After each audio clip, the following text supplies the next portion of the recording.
సామాన్యుడిగా జన్మించి అసామాన్య చరిత్ర సృష్టించిన మహానేత ఎన్టీ రామారావు అని తెలుగుదేశం నాయకులు కొనియాడారు. ఎన్టీఆర్ 103వ జయంతి సందర్భంగా తెలుగుదేశం పార్టీ కార్యాలయంలో ఘనంగా నివాళులు అర్పించారు. ఈ కార్యక్రమంలో ముఖ్య అతిథిగా పాల్గొన్న ఎమ్మెల్యే గురజాల జగన్మోహన్ ముందుగా తెలుగుదేశం పార్టీ జెండాను ఆవిష్కరించి అనంతరం ఎన్టీఆర్ విగ్రహానికి పూలమాలలు వేసి ఘన నివాళులు అర్పించారు. ఈ సందర్భంగా పార్టీ అధ్యక్షుడు షణ్ముఖరెడ్డి మాట్లాడుతూ తెలుగు వారి ఆత్మగౌరవ నినాదంతో పుట్టిన పార్టీ తెలుగుదేశం పార్టీ అని, ప్రజల్లో రాజకీయ చైతన్యానికి నాంది పలికిన మహానేత ఎన్టీఆర్ అని పేర్కొన్నారు. పార్టీ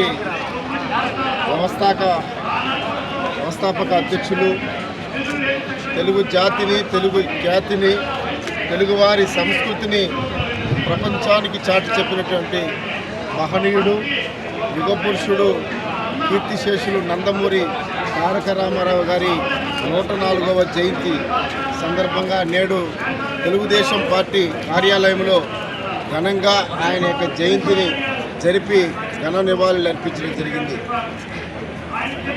తెలుగువారి ఎక్కడికి ఉన్నా వారిని ప్రపంచ పటంలో నిలపాలని, నాడు సినీ రంగంలో నంబర్ 1 స్థానంలో ఉన్నా కూడా తెలుగువారికి సేవ చేయాలనే ఉద్దేశంతో తెలుగువారిని అవమానపరుస్తున్నటువంటి భారతదేశ రాజకీయ చరిత్రలో దాన్ని అధిగమించాలని చెప్పి తన సినీ జీవితాన్ని తృణప్రాయంగా వదిలి తెలుగువారి కోసం పార్టీ పెట్టినటువంటి మహనీయుడు నందమూరి తారక రామారావు గారు.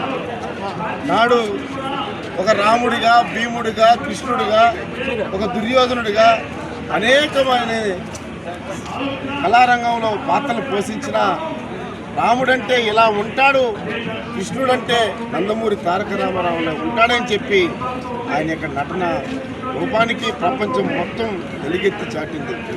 అటువంటి సందర్భంలో స్వతంత్రం 1947లో స్వతంత్రం వచ్చినా కానీ ఆంధ్రప్రదేశ్కి పార్టీ ఆవిర్భవించిన తర్వాతనే స్వతంత్రం వచ్చినట్టు రాజకీయంగా చెప్పుకుంటున్నారు. ఎందుకంటే బడుగు బలహీన వర్గాలకి, మహిళలకి రాజకీయంగా ప్రాధాన్యత కల్పించాలని చెప్పి పార్టీ ప్రవేశపెడితే ఆనాడు అనామకులుగా ఉన్నటువంటి వారిని కూడా శాసనసభ్యులు చేసినటువంటి చరిత్ర నందమూరి తారక రామారావు గారికి. ఆయన పెట్టినటువంటి సంక్షేమ ఫలాలే నేటి భారతదేశానికి ఒక దిక్సూచిగా ఉంది. ఎందుకంటే ఆ రోజు పట్టువారి వ్యవస్థను రద్దు చేయడంలో కానీ, పేదవాడికి కడుపు నిండా అన్నం పెట్టడంలో కానీ, పేదవాడికి ఉండడానికి ఇల్లు ఉండాలని కానీ, కట్టుకోవడానికి బట్ట ఉండాలని ఒకే ఒక నినాదంతో ఆ రోజు పార్టీని పెడితే బ్రహ్మాండంగా తెలుగు ప్రజలు ఆయనకి చేపట్టి ఆయనకి అవకాశం కల్పించారు. ఆ అవకాశంతో చాలా సంక్షేమ కార్యక్రమాలు ఆంధ్రప్రదేశ్లో తీసుకురావడం జరిగింది. అందులో భాగంగా ఈ జిల్లాకి ఆయన ఎనలేని కృషి చేసినటువంటి నాయకుడు కీర్తిశేషులు నందమూరి తారక రామారావు గారు. ఎందుకంటే గాలేరు నగిరి ప్రాజెక్టు ద్వారా ఈ యొక్క తాగునీరుని అందించడానికి రాయలసీమలో ఆ ప్రాజెక్టుకు రూపకల్పన చేశారు. అంద్రి నీవా అయినా, గాలేరు నగిరి అయినా, అదేవిధంగా తిరుపతిలో మహిళా యూనివర్సిటీ అయినా ఆయన చేసినటువంటి చరిత్రే ఈరోజు మిగులుతూ ఉంది. కాబట్టి ఈరోజు ఆయన ఘన జయంతిని సందర్భంగా ఆయనకి ఘన నివాళులు అర్పించాం.